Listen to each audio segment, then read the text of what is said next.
l'appel à la résistance contre des élections anticonstitutionnelles en Afrique,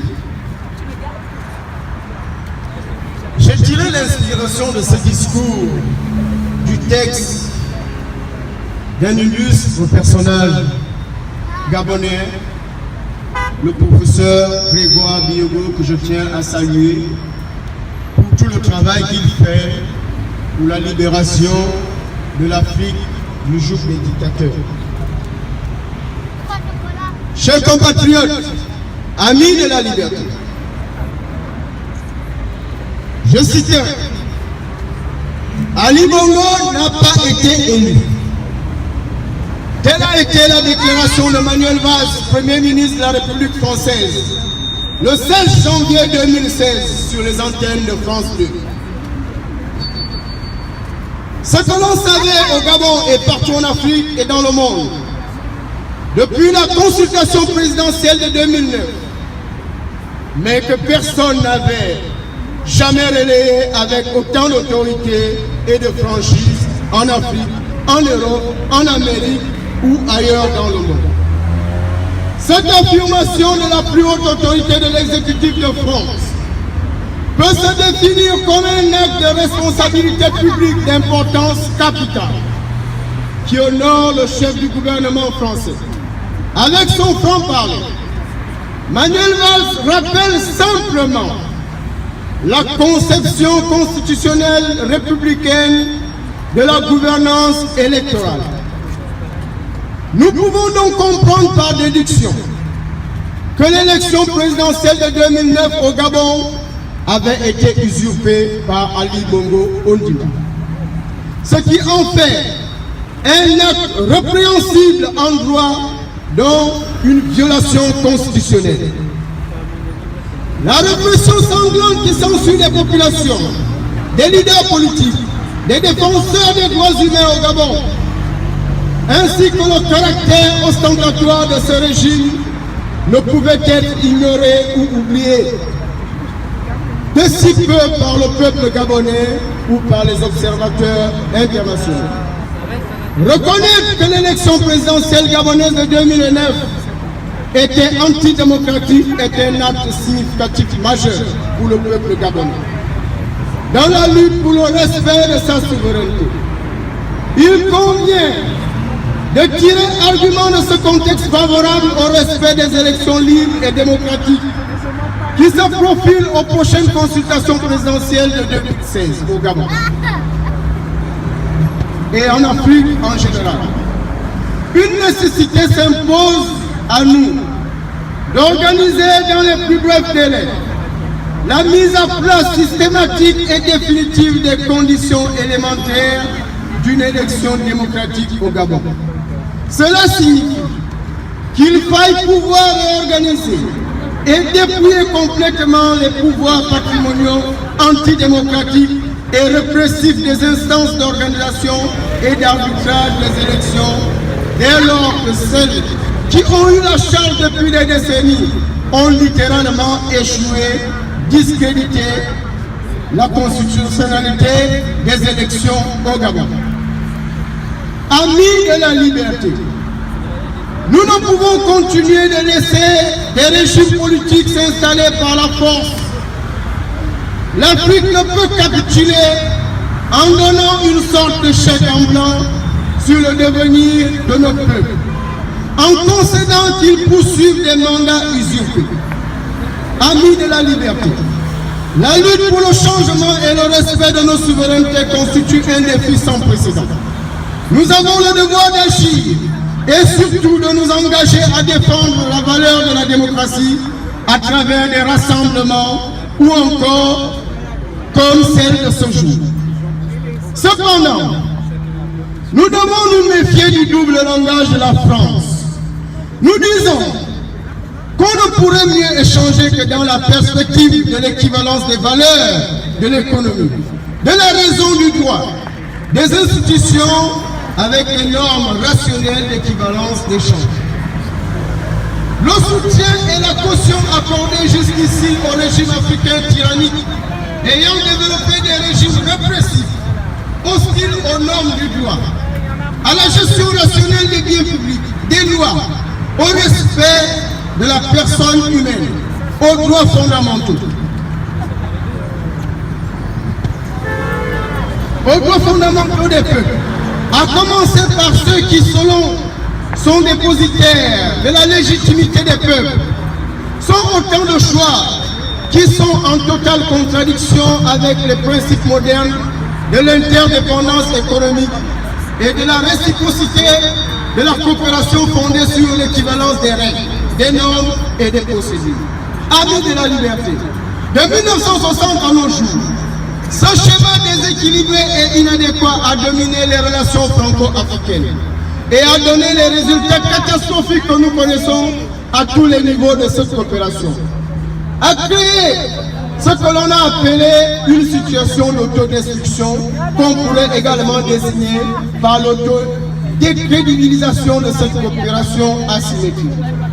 Aussi, la République peut-elle raisonnablement à la fois attacher les hauts valeurs de la démocratie, de bonne gouvernance, des droits de l'homme et du citoyen, de la justice, de la liberté des peuples, en même temps qu'elle mettrait à les combattre lorsqu'elle consentirait à cautionner et à promouvoir des régimes et des dirigeants ayant une politique complètement opposée à ces valeurs. Acquis à l'obstructionnisme généralisé de la norme, c'est ce que les yeux savent. La France, la Chine, la Russie, les amis de la liberté ont fait jusqu'ici en Afrique et au Gabon en particulier. Or, nous participons et nous disons que la gauche socialiste, réconciliée avec le marché de l'exigence et performance de l'économie libérale, par tradition philosophique, par exigence, accrédite les valeurs de la République, s'en accommode.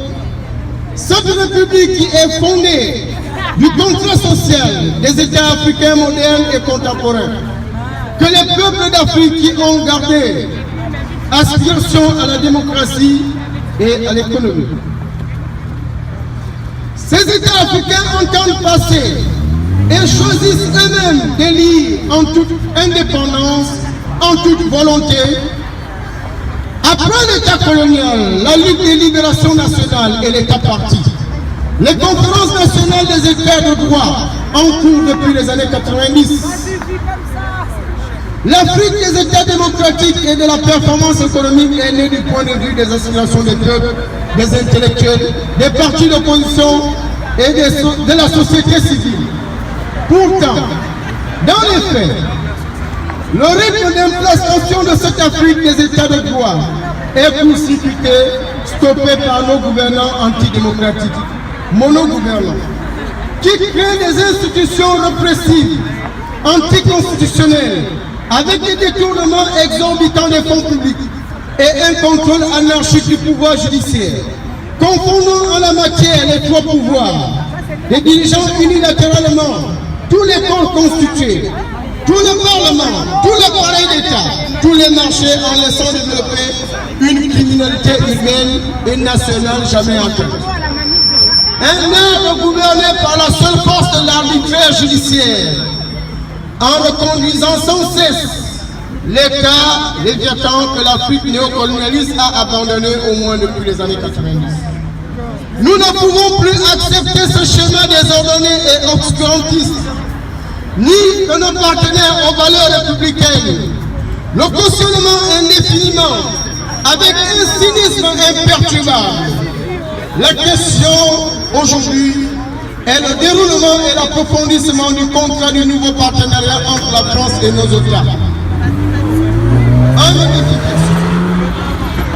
On se doit donc de comprendre quelle pareille conjoncture un gouvernement français qui refuse les actes de la contrefaçon anti-républicaine se met en phase avec nous. C'est donc à nous de créer les conditions d'élaboration de ce nouveau contrat dans le partenariat historique entre la France et les autres puissances mondiales dans les perspectives multilatéralistes. Celle que commande la globalisation de l'économie mondiale. Nous devons saisir une telle occasion unique pour faire avancer les choses et fait prendre partie pour l'histoire de la construction nationale et équivalente de nos états de droit, de nos économies, sur des bases normatives, à la coopération éclairée axée sur les mêmes valeurs, il ressort de bien plus grands résultats, de bien plus grandes perspectives communes. Lorsque la coopération fondée sur l'obscurantisme de ces 55 dernières années n'a pu produire logiquement que des résultats faibles, médiocres au développement de l'Afrique. Nos partenaires, qui comme nous, aujourd'hui rejettent l'obscurantisme judiciaire, le militarisme, la médiocrité des services de la sécurité sociale, savent que ces pratiques relèvent d'un autre siècle. Ainsi, dire que le septennat des Bongo-Fils a été illicite et anticonstitutionnel est au contraire nécessaire et doit contribuer à cette clarification de cette évaluation politique interne. Dès qu'elle sortira de la mise en place d'un système politique normatif et d'un partenariat fondé sur l'équivalence des valeurs au centre de la démocratie, le respect des lois et des constitutions, des principes et valeurs, de la régulation de la République et de la bonne gouvernance. C'est pourquoi la tenue d'une concertation ayant les élections présidentielles, avant les élections présidentielles de 2016, est insurpassable, inéluctable. L'exigence de la mise en place d'autres organes avec la nécessaire, d'autres politiques, d'autres modalités de fonctionnement, d'autres modes de gouvernance pour garantir la transparence, la paix sociale et stabiliser les tensions interminables qui déstabilisent l'activité économique, la bonne gouvernance. Autant que la sérénité de construire une consultation présidentielle en vue de cette rencontre historique. Le pouvoir en place au Gabon, ni la France, ni l'Union africaine, ni les pays comme la Russie, les USA ou même la Chine ne peuvent demeurer indifférents et silencieux lorsqu'il est question d'un problème important et aussi grave qui emporte finalement des enjeux économiques. Tout l'enjeu est donc de coopérer autrement, d'échanger autrement, de gouverner autrement, de gérer autrement les fonds publics, de coordonner autrement le domaine judiciaire, la sécurité, le droit et la raison, la justice et les normes nationales. Nous pouvons donc retenir que le septennat allant de 2009 à 2016 est fondamentalement illicite. Nous ne l'apprenons pas de l'extérieur, nous en sommes témoins et nous le vivons. Qu'on ne vienne plus orienter les discussions vers un truisme. Il est question d'abandonner ensemble, démocratiquement, pacifiquement, le vieil ordre répressif anarchique dominant au Gabon et dans plusieurs pays en Afrique. Ensemble, la déclaration de Manuel Valls vient d'ouvrir une conjoncture favorable de rappeler l'impératif démocratique de la transparence constitutionnelle des élections.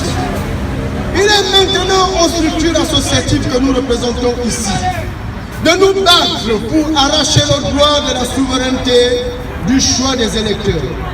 Nous lançons ce jour un appel aux peuples africains de s'engager pour la résistance. Comme le disait Jacques Attali, l'engagement est pour moi le secret du bonheur. Nous pouvons retenir de cette expression que notre engagement n'est pas un sacrifice, mais plutôt un accomplissement de soi dans la lutte pour la liberté et la justice. S'engager soi-même, c'est se sauver soi-même et sauver les générations futures. Je vous remercie et je rappelle tous les Africains à venir suivre l'acte que nous allons poser aujourd'hui, cet acte qui signifie pour toute l'Afrique que nous tournons désormais la page des dictatures africaines. Nous disons ça